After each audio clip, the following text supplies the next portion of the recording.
Hello viewers, আসসালামু আলাইকুম। দেন আবারও চলে আসলাম অ্যানাদার ব্লগ নিয়ে। যদিও অনেক দিন আমি ব্লগে আসিনি, আজকে আমরা একটা বিয়েতে যাচ্ছি, তো বলি ছোট্ট একটা ব্লগ করে ফেলি।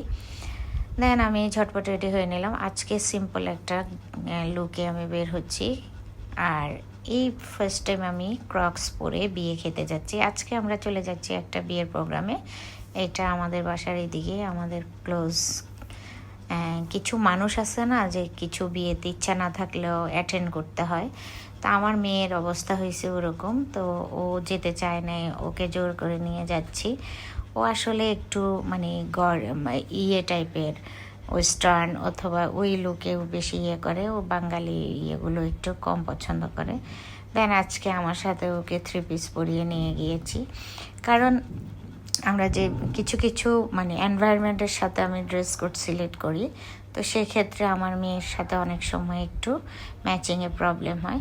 তো ওর বাবা বলে না, ওকে রেখে যাব না, ওকে নিয়েই চলে যাব, কারণ ওকে রেখে গেলে ওর জন্য আবার খাবার দাবার অ্যারেঞ্জমেন্ট করতে হবে।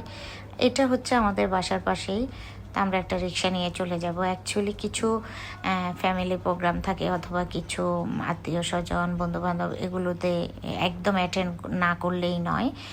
আপনার সবসময় আপনার চয়েস মতো তো আর সব কিছু হবে না, তো আমার মেয়েকে এটা বুঝাইতে পারি না। দেন আমরা একটা রিক্সা নিয়ে এখন সোজা চলে যাচ্ছি। অটো রিক্সাগুলো একদিকে আমার কাছে অনেক পছন্দের, আরেক দিকে অনেক ডেঞ্জারাস মনে হয়। এদের জ্বালায় রাস্তায় একটু হাঁটতে পারি না, এত বেশি হয়ে গিয়েছে। কিন্তু এগুলো হওয়াতে একটু সুবিধা, টাইমে মানে খুব কম টাইমে এবং শর্ট টাইমে আমরা গন্তব্যে পৌঁছতে পারি।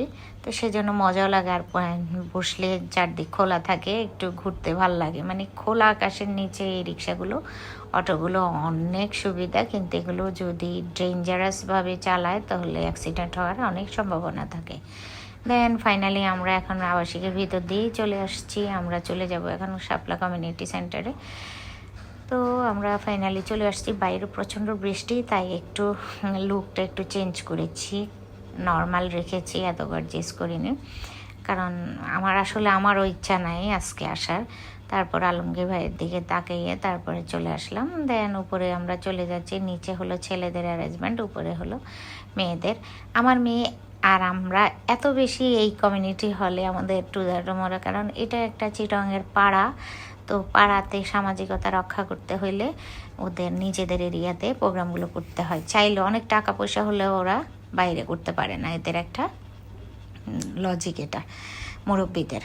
দেন আমরা ফাইনালি উপরে চলে আসলাম। এটা হলো ছেলের বিয়ে, তো বউ এখনও আসেনি। বউয়ের বাড়িতে ছেলেরা এখানে ছেলেদের প্রোগ্রাম করে। চিটংয়ের কিছু ট্রেডিশনাল নিয়মকানুন আছে, ওগুলো ওরা মেনটেন করে বেশি, যারা স্থানীয় তাদের। তো যেহেতু এটা একটা স্থানীয় চিটংয়ের লোকাল লোকের বিয়ে, তো ওদের ওগুলো একটু মেনটেন করে। তো এদিকে দেখলাম যে ফটোশ্যুট চলতেছে বরের, তো আর আমরা বাইরে একটু দাঁড়াই আছি, খাওয়া দাওয়া করব। আমি চারপাশটা একটু দেখলাম, সুন্দর করে সাজিয়েছে। আর উনি অনেক দিন দেশে বাইরে ছিল, এখন এসে বিয়ে করলো।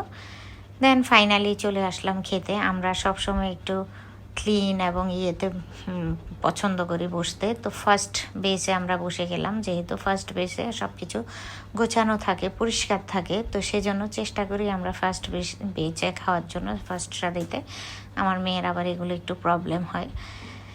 দেন আমি ওকে সার্ভ করে দিচ্ছি। ওরা ফ্রাইড চিকেন করেছে, খাসির রেজালা করেছে, মাছ ফ্রাই করেছে, মাছ ফ্রাই না, মাছের একটা দো পেঁয়াজি করেছে ছোটো ছোটো টুকরা করে, ওটা আমার কাছে খুবই ভালো লেগেছে। গরু মাংস করেছে।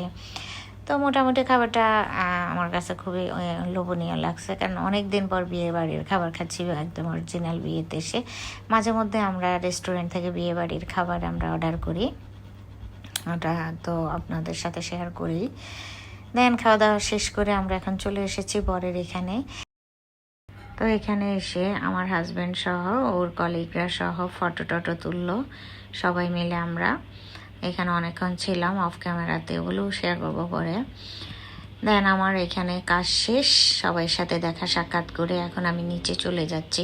অ্যাকচুয়ালি অবনী আর সোহেল নিচে, তো সেই জন্য আমারও এখানে বিদায় নিয়ে আমি এখন নিচের দিকে চলে যাচ্ছি, আমরা বাসায় চলে যাব। তো যেতে যেতে আমি নিচে দেখি যে অবনীর বাবা নেই ভিতরে, কমিউনিটি হলের ভিতরেই, ওদেরকে পাইনি। তা আমি আলমগীর ভাইকে জিজ্ঞেস করছি সোহেল কোথায়, বলছে বাইরে। অ্যাকচুয়ালি বাইরেও জালাল ভাইয়ের সাথে গল্প করতেছে, কারণ অনেক দিন পর এরকম একটা ফ্রি টাইম, সবসময় তো অফিস কলিগদের সাথে কাজের কথা তো আজকে যেহেতু একটা প্রোগ্রাম এসেছে একটু ফ্রি টাইম স্পেন্ড করতেছে। আর জালাল ভাই তো আমাদের ফেভারিট একজন পার্সন আমার হাজব্যান্ডের জন্য, খুবই ভালো একটা কম্বিনেশন ওর সাথে। তো বাইরে এসে আমি ওদেরকে বলতেছি কোথাও পান আছে কিনা, পান খাবো। তো ওই যে জালাল ভাই সহ দাঁড়িয়ে আছে, উনি সহ এখানে কি জানি এখানে গল্প করতেছে। তা আমি বললাম যে পান খাবো, তো আমার জামাই বলে যে তোমার ঠোঁট এমনি লাল, আর পান খাইও না। আমি জালাল ভাইকে বলি যে না, আমার জন্য একটা পান নিয়ে আসেন। উনি আমাকে এসে জিজ্ঞেস করছে আপনি কী দিয়ে পান খাবেন। তা আমি বলছি যে হাকিমপুরি জর্দা, যেটা আমি পছন্দ করি। দেন ফাইনালি উনি নিয়ে চলে আসলো আমার জন্য একটা পান। আমি চুন ছাড়া পান খাই, তো সেই কারণে আমি ওনাকে বলছি আমাকে চুন দিয়ে না, কারণ চুন দিলে মুখ লাল হয়ে যায়, ঠোঁট লাল হয়ে যায়, খুব বিশ্রী একটা ব্যাপার, একদম পানখোরের মতো লাগবে।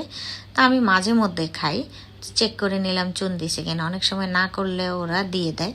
তো চেক করে আমি পানটা মুখে দিলাম। এটা হলো মিষ্টি পান, মিষ্টি জর্দা দিয়ে।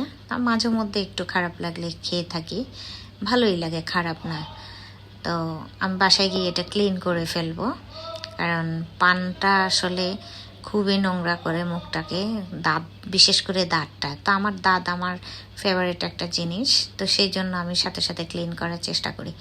দেন পানটা খেতে খেতে এখন আমরা বিদায় টিদায় নিয়ে এখন সোজা একটা রিক্সা নিয়ে চলে যাচ্ছি বাসায়। আমাদের লাকটা আলহামদুলিল্লাহ অনেক ভালো ছিল, কারণ প্রচণ্ড বৃষ্টির মধ্যে আমরা যাওয়া আসার সময় বৃষ্টি ছিল না, তো এই জন্য ওপেন রিক্সাতে যেতে পারতেছি। আর এই রিক্সাগুলো যদিও অনেক ডেঞ্জারাস, অনেক মানে খুবই ক্রিটিক্যাল, কিন্তু চড়তে মজাই লাগে। খোলামেলা বাতাস খেতে খেতে যাওয়া যায়, আর খুবই স্পিড, খুবই ভালো একটা ফিল আসে।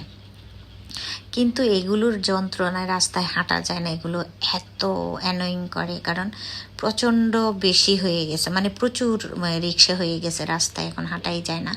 আর এগুলো তো আগে কন্ট্রোলের মধ্যেই ছিল, এখন কন্ট্রোলের বাইরে।